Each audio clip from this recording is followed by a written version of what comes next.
ಅನು,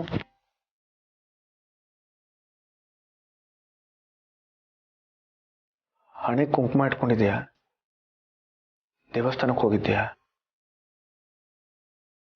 ನಿನಗೆ ಹೇಳಬೇಕು ಅಂತ ಅನ್ಸಿದ್ರೆ ಹೇಳು, ಇಲ್ಲಾಂದ್ರೆ ಪರವಾಗಿಲ್ಲ. ಯಾಕೆ ಹೀಗೆ ಪದೇ ಪದೇ ಕೇಳ್ತಿದ್ದೀರಾ ಸರ್? ಬರ್ತಾ ಜೋಗ್ತವ ಸಿಕ್ಕಿದ್ರು. ಅನು, ಆರ್ಯ, ನೀವಿಬ್ರು ರೂಮಲ್ಲಿ ಸೇರ್ಕೊಂಡಿದ್ದೀರಾ? ಊಟ ಯಾವಾಗ ಮಾಡೋದು? ಊಟಕ್ಕೆ ಹೊತ್ತಾಯ್ತು, ಬನ್ನಿ. ಹಾಂ ಬರ್ತೀವಿ. ಬಾ.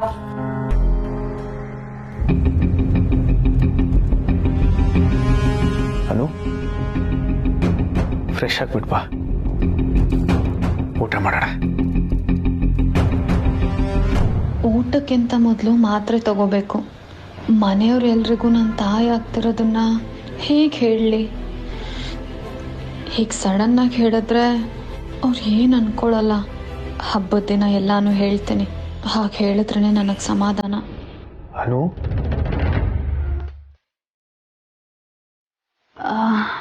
ಸರ್, ನಂಗೆ ಹಸುವಿಲ್ಲ. ನಾನು ಹಸುವಾದಾಗ ಊಟ ಮಾಡ್ತೀನಿ, ನೀವು ಹೋಗಿ.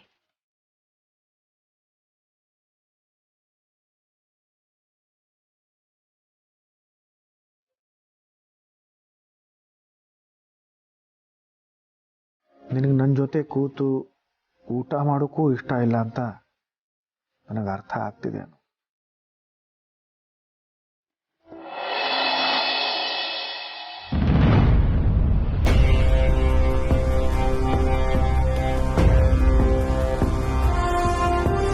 ಅಕ್ಕ, ನಮ್ಗಳ ಮಧ್ಯೆ ಎಂಥದೇ ಮಾತಾಗಿರ್ಬೋದು, ಆದರೆ ಬೇರೆಯವ್ರ ಮುಂದೆ ನಾವು ಒಬ್ರನ್ನ ಒಬ್ರು ಬಿಟ್ಕೊಡ್ಬಾರ್ದು. ನಾಳೆ ಹಬ್ಬ ಅಕ್ಕ, ಮನೆಗೆ ಎಲ್ಲರೂ ಬರ್ತಿದ್ದಾರೆ. ನನ್ನ ಅಪ್ಪ ಅಮ್ಮನೂ ಖಂಡಿತ ಬರ್ತಾರೆ. ನಿಮ್ಗೆ ಹೇಗೆ ಬೇಕೋ ಅದು ಹಾಗೆ ಆಗುತ್ತೆ ಅಕ್ಕ. ಆದರೆ ನಾಳೆ ಎಲ್ಲರ ಮುಂದೆ ನಾವು ಚೆನ್ನಾಗಿರೋಣ. ಊಟ ತಣ್ಣಗಾಗ್ತಿದೆ, ಹಲ್ ಕ್ಯಾಚುಲೇಟ್.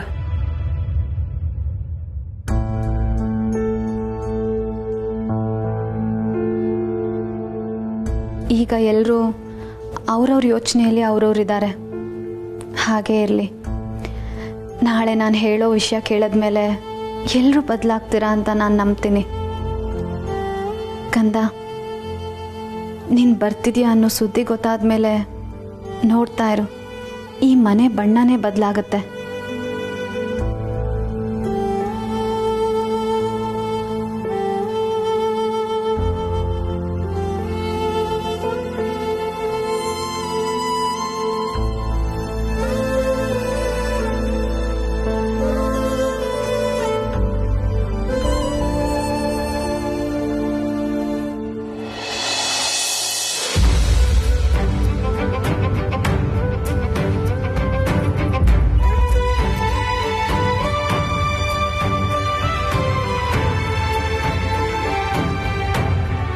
ಬೆಳಕು ಹರಿದ್ರೆ ಎಲ್ಲನೂ ಬದಲಾಗುತ್ತೆ.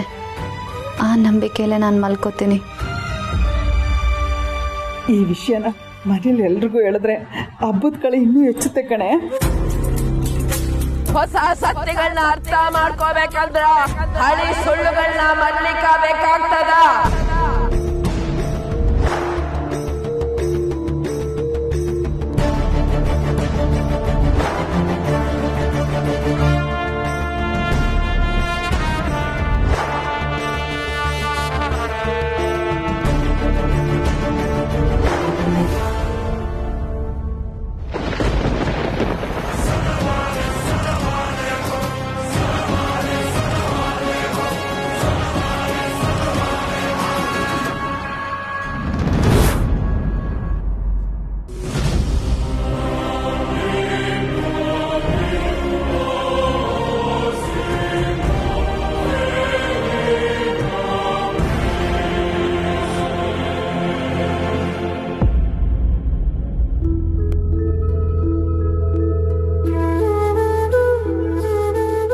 ಸತ್ಯ ಸುಡುತ್ತೆ ಅಂತಾರೆ. ನಾನ್ ನಿಮ್ ಸತ್ಯ ಕೇಳೋದಕ್ಕೂ ಮೊದ್ಲೇ ಅದು ಗೋಡನ್ನ ಸುಟ್ಬಿಡ್ತು. ನೋಡಿದ್ರೆ ಸರ್, ಒಂದು ಸಾವಿಗೆ ಇನ್ನೊಂದು ಸಾವೇ ನ್ಯಾಯ ಅನ್ನೋದನ್ನ ನಾನು ಹೇಗೆ ಒಪ್ಕೊಳ್ಳಿ? ಪ್ರತಿಕಾರ ತೀರಿಸ್ಕೊಳ್ಳೋದಕ್ಕೆ ಪ್ರಾಣನೇ ತೆಗಿಬೇಕಿತ್ತ ಆರ್ಯ? ಕಟ್ಕಟೆಯಲ್ಲಿ ನಿಂತು ಹಾಗೆ ಎಲ್ಲದಕ್ಕೂ ಸತ್ಯನೇ ಹೇಳ್ಬಿಡ್ತೀನಿ. ಅನು, ಹೀಗೆ ಬಂದು ಕೂತ್ರೆ ಏನರ್ಥ? ಸರ್, ನಂಗೆ ಹಸುವಿಲ್ಲ, ನಾನು ಹಸುವಾದಾಗ ಊಟ ಮಾಡ್ತೀನಿ, ನೀವು ಹೋಗಿ. ಅನು ನನ್ನನ್ನು ಅರ್ಥ ಮಾಡ್ಕೊಳ್ಳೋಳಾಗಿದ್ದಿದ್ರೆ ಈಗಾಗಲೇ ಅರ್ಥ ಮಾಡ್ಕೋತಿದ್ಲು. ಅವಳಿಗೆ ನಾನು ಬೇಡ ಅನ್ನೋದನ್ನು ನಾನೇ ಅರ್ಥ ಮಾಡ್ಕೋಬೇಕು.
ಮೊದಲನೇ ಭೇಟಿಯಲ್ಲಿ ನಾನು ನಿನಗೆ ಬ್ಲ್ಯಾಂಕ್ ಚೆಕ್ ಕೊಟ್ಟಾಗ ನೀನು ಕಣ್ಣೀರು ಹಾಕ್ತಿದ್ದೆ.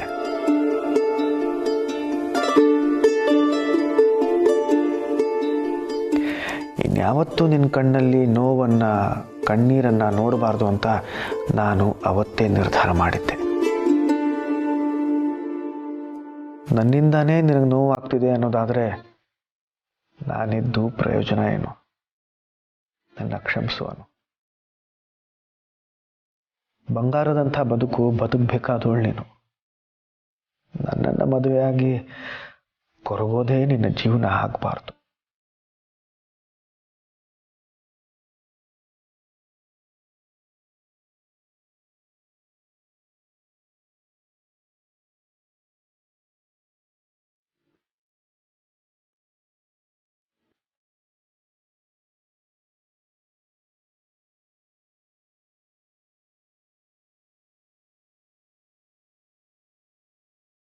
ಬ್ಲ್ಯಾಂಕ್ ಚೆಕ್ ಕಾಗದದಿಂದ ನಮ್ಮ ಸಂಬಂಧ ಶುರುವಾಯಿತು.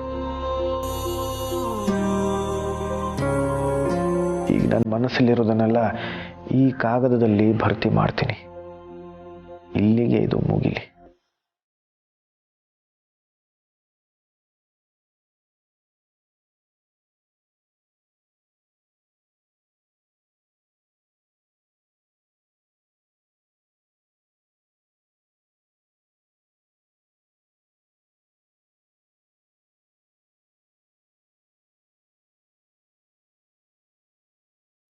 ನನ್ನ ಅತ್ಯಂತ ಪ್ರೀತಿಯ ಅನು, ನಿನಗಿಂತ ಹೆಚ್ಚಾಗಿ ನಾನಿಲ್ಲಿ ಇನ್ಯಾರನ್ನಾದರೂ ಪ್ರೀತಿಸ್ತೀನಿ ಅಂತ ಹೇಳಿದ್ರೆ ಅದು ಸುಳ್ಳಾಗತ್ತೆ. ಆದರೆ ವಿಪರ್ಯಾಸ, ನಾನು ಸತ್ಯನೇ ಹೇಳಿದ್ರೂ ಅದು ನಿನ್ನ ಪ್ರಕಾರ ಸುಳ್ಳಿನ ಬುಟ್ಟಿಗೆ ಹೋಗಿ ಬೀಳ್ತಿದೆ. ಇರಲಿ, ನಾನು ಹೇಳಿದ್ದು ಸತ್ಯ ಅನ್ನೋ ನಂಬಿಕೆ ನಿನಗೆ ಬರಲಿಲ್ಲ ಅಂತಂದರೆ ತಪ್ಪು ನಿನ್ನದಲ್ಲ ಅನು, ನಂದೇ. ನನ್ನಿಂದ ಇಲ್ಲಿ ಸಾಕಷ್ಟು ಮನಸ್ಸುಗಳಿಗೆ ನೋವಾಗಿದೆ. ನನ್ನ ಮೇಲಿಟ್ಟಂಥ ನಂಬಿಕೆಗೆ ಪೆಟ್ಟು ಬಿದ್ದಿದೆ. ನನ್ನಿಂದ ಉಂಟಾಗಿರೋ ಈ ಕಹಿ ವಾತಾವರಣ ನಾನಿಲ್ಲದೆ ಇರುವಾಗ ಸರಿ ಹೋಗಬಹುದು ಅನ್ನೋ ನಂಬಿಕೆ ನನಗಿದೆ. ನಿಮ್ಮೆಲ್ಲರ ನೆಮ್ಮದಿಗೆ ನಾನೇನು ಮಾಡಬಹುದು ಅಂತ ಯೋಚಿಸಿದ್ರೆ ನನಗೆ ಕಾಣ್ತಿರೋದು ಇದೊಂದೇ ದಾರಿ. ನಾನು ನನ್ನ ಜೀವನನ ಹೇಗೆ ಶುರು ಮಾಡಿದ್ನೋ ಹಾಗೆ ಅದೇ ದಾರಿಯಲ್ಲೇ ಮತ್ತೆ ಸಾಗೋಕೆ ತೀರ್ಮಾನ ಮಾಡಿದ್ದೀನಿ. ನಾನು ಹೋಗ್ತಿದ್ದೀನಿ ಅನು.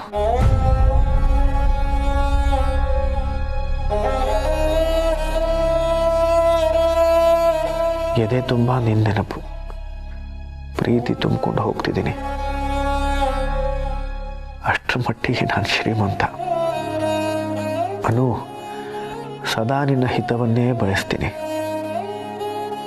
ಹರ್ಷ ಅತ್ತಿಗೆ ಮುಂದಿನ ಬದುಕು ನೆಮ್ಮದಿಯಿಂದ ಕೂಡಿರಲಿ. ಅಮ್ಮ, ನಿಮಗೆ ನಾನೇನು ಹೇಳಲಿ? ನನಗೆ ಕೃಷ್ಣ ಆಗೋ ಯೋಗ್ಯತೆ ಇದೆಯೋ ಇಲ್ವೋ ಗೊತ್ತಿಲ್ಲ, ಆದರೆ ನೀವು ಯಶೋಧೆಗಿಂತ ಹೆಚ್ಚು. ಹೋಗ್ತೀನಮ್ಮ. ಇಂತಿ ಆರ್ಯವರ್ಧನ.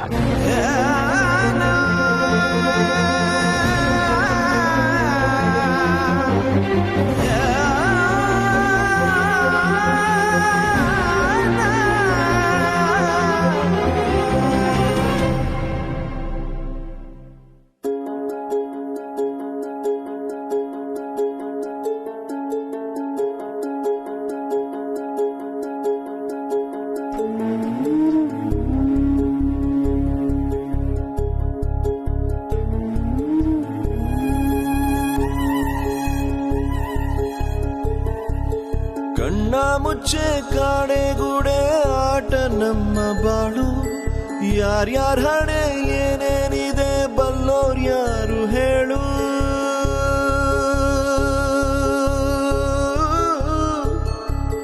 ಕಣ್ಣ ಮುಚ್ಚೆ ಕಾಡೆಗೂಡೆ ಆಟ ನಮ್ಮ ಬಾಳು. ಯಾರ್ಯಾರ ಹಣೆ ಏನೇನಿದೆ ಬಲ್ಲೋರ್ ಯಾರು ಹೇಳು. ಅಯ್ಯೋ ನನ್ನ ಪ್ರೀತಿ ಶವ ಚಿತೆ ಏರುತ್ತಿದೆ, ವ್ಯಥೆ ಜೊತೆ ಕಥೆ ಮುಗಿದಿದೆ. ವಿಧಿಯ ನಾಟಕ, ವಿಧಿಯ ನಾಟಕ, ಓ ವಿಧಿಯ ನಾಟಕ.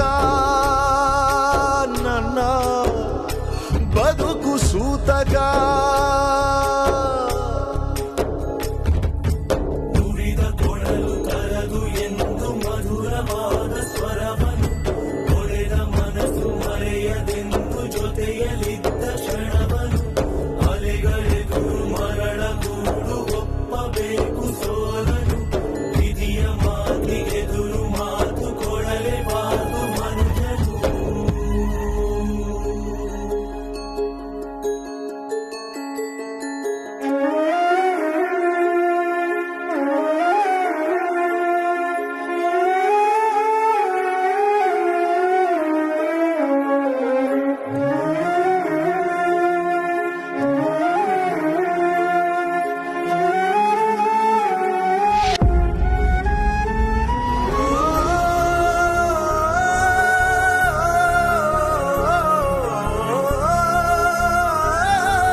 ಏನೋ ಇಷ್ಟೊತ್ತಲ್ಲಿ ಇನ್ನೂ ಮಲಗಿಲ್ವೇನೋ?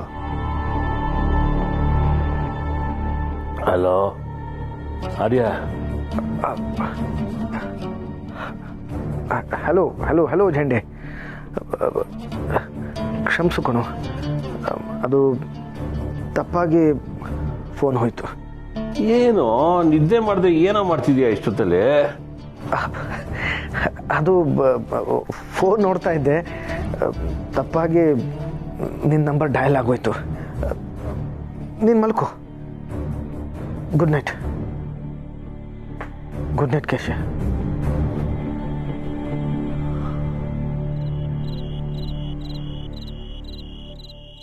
ಗುಡ್ ಬೈ ಗೆಳೆಯ. ನೀನು ನನ್ನನ್ನು ಸಾಕಿ ಸಲಹಿದ ಋಣನ ನಾನು ಯಾವತ್ತಿಗೂ ತೀರ್ಸೋಕ್ಕಾಗಲ್ಲ ಕಣೋ.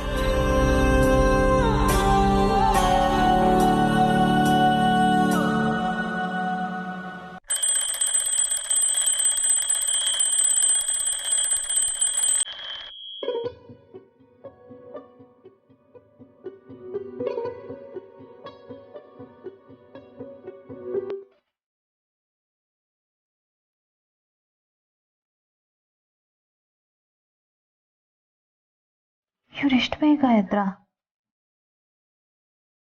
ನಾನೇನೋ ಹಬ್ಬ ಅಂತ ಬೇಗ ಎದ್ದೆ. ಹಬ್ಬಕ್ಕೆ ತಯಾರಿ ಮಾಡಬೇಕಾಗಿರೋದು ಸಾಕಷ್ಟಿದೆ. ಆದರೆ ಅದಕ್ಕಿಂತ ಮುಖ್ಯವಾಗಿ ಆರ್ಯ ಸರ್ ಜೊತೆ ಮಾತಾಡೋದಿದೆ. ಅವರಿಗೆಲ್ಲಾನು ಹೇಳಬೇಕು.